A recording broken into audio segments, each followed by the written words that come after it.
Hello, students. How are you? I hope you all are well. Why do we need compound walls?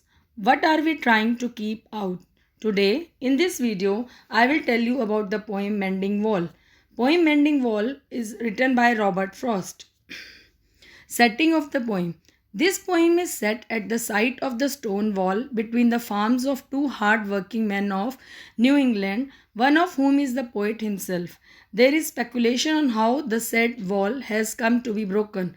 There is the talk of rebuilding the wall as well. Something there is that does not love a wall, that sends the frozen ground swell under it, and spills the under boulders in the sun, and makes gaps even two can pass abreast. The work of hunters is another thing. I have come after them and made repair, where they have left not one stone on a stone, but they would have the rabbit out of hiding.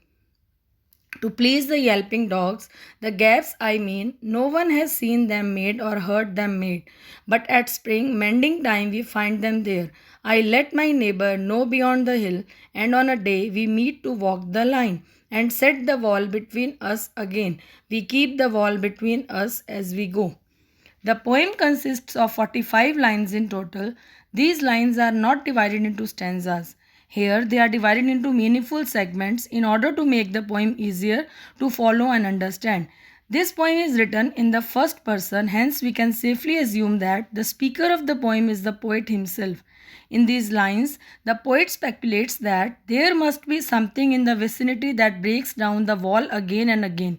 Perhaps the water beneath the ground is frozen and the resulting ice expands to cause cracks in the wall and to make the boulders at its top fall down. The crack then grows until it's so wide that two people can pass through it side by side and walk in the same direction. In these lines, the poet rejects the idea that the wall could have been broken by hunters. He himself has made repairs after hunters have arranged the stones to allow rabbits to come out of their holes for their dogs to catch. However, the gaps that have now appeared on the wall have been made by something that is unseen and unheard. The poet says that the wall is between two lands separated by a hill. The farmer who lives on the other side of the hill is informed about the hole. A day is fixed on which they both meet and walk along the wall.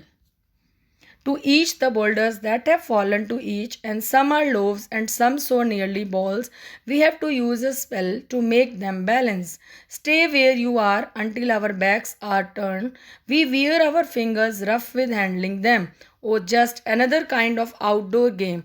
One on a side, it comes to little more.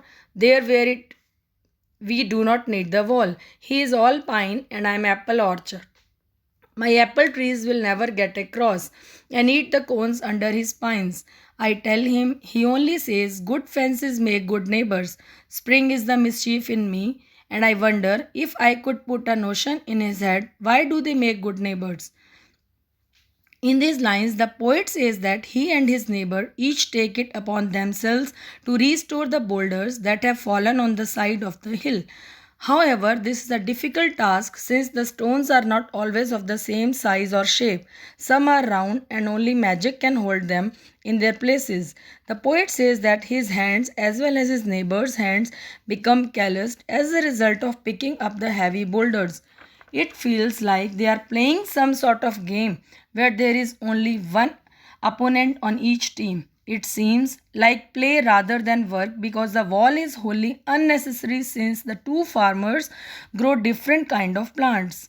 The poet grows apples and his neighbor grows pine trees. The poet says that he has tried to tell his neighbor that his apple trees will never encroach upon his pines, but that the neighbor remains unconvinced. His logic in putting up the wall is that all good neighbors are separated by strong fences. However, the springtime, the poet feels mischievous and tries to convince his neighbor to agree with him in another way. The poet asks his neighbor why good fences make good neighbors. Where there are cows, but here there are no cows. Before I built a wall, I had asked to know what I was wailing in or wailing out, and to whom I was like to give offense. Something there is that does not love a wall, that wants it down. I could say else to him, but it's not else exactly, and I had rather. He said it for himself. I see him there, bringing a stone grasped firmly by the top in each hand like an old stone savage armed. He moves in darkness, as it seems to me, not of woods only and the shade of trees. He will not go behind his father's saying, and he likes having thought of it so well. Fences often sprout some greenery on them and they attract cows, but there are no cows where the wall between their farm has broken down. In fact, the poet would like to know what he is keeping out and what he is protecting by building the wall, and also who might not take kindly to the idea of the wall being put up. The poet again speculates that the wall could have been pulled down by elves, but he doesn't want to tell his serious neighbor that, hoping instead that the neighbors would come to the same conclusion by himself. As the neighbor works on rebuilding the wall, the poet feels that he resembles an uncivilized inhabitant of the Stone Age, whose weapons are those very rocks which make up the wall. The poet suggests that his neighbor has some kind of kinship with darkness, but not just the darkness that is caused by the shade of trees in the forest. The neighbor cannot disagree with his father in saying that good fences account for peace among neighbors. The central idea of the poem is that the wall between the land of two farmers is broken down by some unknown force every spring and they must rebuild it. The poet himself does not want the wall there and tries to convince his neighbor is sure that fences are required to maintain peaceful relations with neighbors. To conclude, we can say that Mending Wall is typical of Frost's style of writing. It describes something simple only to preach something far more profound. Frost's message about the dispensability of borders is an important one to be making in 1914, the year the First World War started. His belief that all men should stand united is a message for all times and all seasons. The fact that he could couch such inspirational messages in such uncomplicated verses is what makes Frost one of the greatest American poets of all time. Thank you.